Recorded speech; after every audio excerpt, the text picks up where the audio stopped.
Guys অনেকদিন পর আমি মিনি ব্লগে এসেছি, মানে আমি কোনোদিন। তো গাইস ভিডিওটা যদি ভালো লাগে অবশ্যই একটা লাইক কমেন্ট শেয়ার আর সাবস্ক্রাইব তো হয় দয়া করে। মামার বাড়িতে তো এইটা দেখো আমার দিদি, মানে আমার বড় মামির মেয়ে, এর নাম হচ্ছে মৌসিনা। তো দেখুন গাইস এদিকের পরিবেশটা এত সুন্দর, আমি দেখাচ্ছি। এই দেখুন কত সুন্দর পরিবেশ। ওটা হচ্ছে আমার মানে আমার মায়ের নানির বাড়ি। এইটা এত বড় মামার বাড়ি।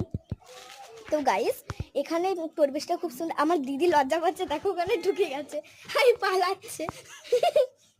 তো গাইস এইরকম ভিডিও দেখার জন্য ওকে পালাচ্ছে গাইস, মানে ওর কি জিনিস হলো যে ও পালালো। সো গাইস আমি একটু আসছি, 1 মিনিট চলেছি। সে পালাচ্ছে গাইস, এরা পালাচ্ছে কেন ভাই, এর কি হলো?